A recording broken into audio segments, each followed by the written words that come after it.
Can you each tell me what the word love means to you?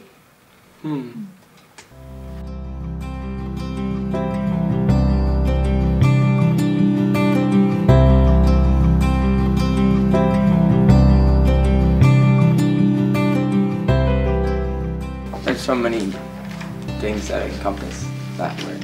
Now that I am in love. When you say that you love someone, you're telling them that no matter what happens, like, you're always going to be there for them and you're always going to support them. You know, it also encompasses like making each other laugh and smile, but you know, also knowing that like there is going to be ups and downs. For us, it is like that unconditional, and it makes your heart sing. Can I steal that answer? I believe God has a sense of humor, and He makes opposites attract. So you marry somebody who's opposite to you, and then you spend the first 20 years trying to change the other person.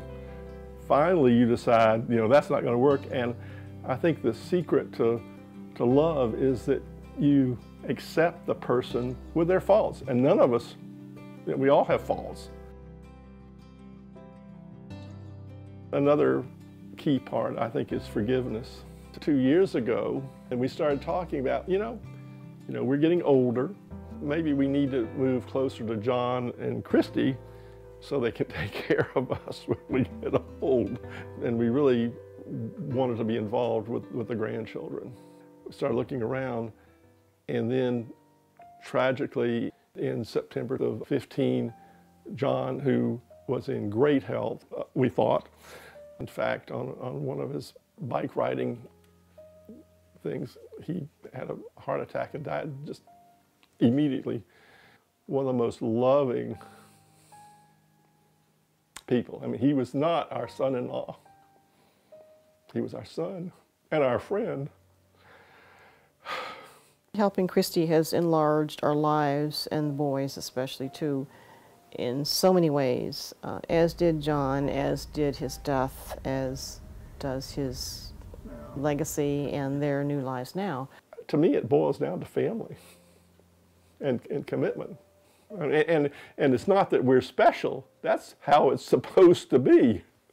In marriage, you're two separate individuals, different individuals, supporting the same things, supporting your life together. But doing it from that standpoint of you're together, but you're also individuals. There you go. Just relax. Be cuddly. Is that okay? Yeah, we're good. Okay. What is the secret to your love? I would say the secret to our love is communication. Because there have been times where we haven't talked about certain things that have kind of pulled us apart for a little. But as soon as we realized that that was happening and kind of talked about it, everything was okay again. So I think communication is a really big part of every relationship, especially ours.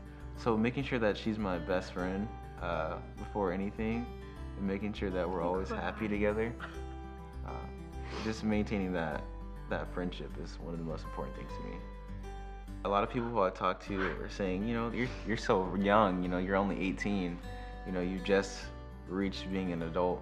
But I feel like this is the most crucial time because I already know who I'm going to spend the rest of my life with, and things are only going up from here. I mean, we've been through a lot together, and we've only grown stronger together as a couple. And I just have that 100% confirmation that this is the person who I'm going to be with for the rest of my life. So I ran into Walgreens and found what I was looking for, went back to the counter, and as I'm standing at one counter looking at the girl behind the register, I could hear a voice off to my left, and for some reason it just sounded familiar. And I looked over and I see profile of her face, and I was just thinking, there's no way. I haven't seen her in 15 years. I hadn't spoken her name in many years until the night before. But yet less than 24 hours later, she's 5 feet from me standing at the register, you know, just to my left. Pretty amazing. So I kind of just Looked pale. I looked pale, and I'm sitting there staring at her, and she finally looked over, and she was like, "Oh my gosh," and I said, "Yeah, oh my gosh is right." So We hugged and we started talking, and she was doing the majority of the talking because I couldn't talk. I couldn't speak. I told my mom on my 25th birthday, if when I'm 35 I'm not with anybody, then I'm going to try and have a baby on my own. And so I started doing fertility stuff to try and get pregnant. And so I kind of had to tell him all of this because I had already had a couple cycles that didn't work of IVF, and that's what I was doing at the pharmacy. I was picking up medication for my next cycle, so I was kind of already in the middle of it, and I needed him to be aware of it because, I mean, that could, not everybody's going to be okay with that.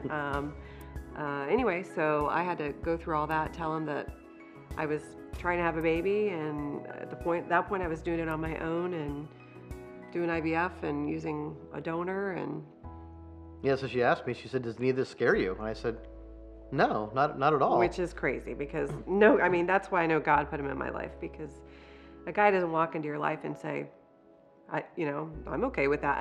So I was 38, never thought that I was gonna meet anybody. I was trying to have a baby on my own, and Mr. Right popped into my life. I just totally believe in fate. I believe in God.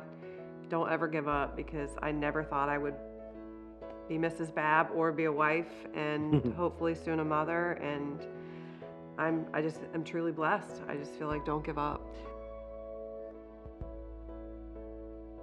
Well, the secret to having 40 successful, loving, wonderful years is to live with Rose.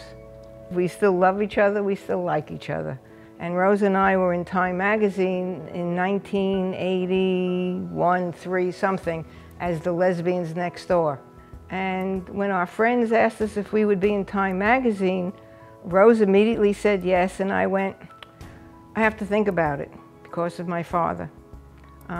And then I said, yes, let's do it.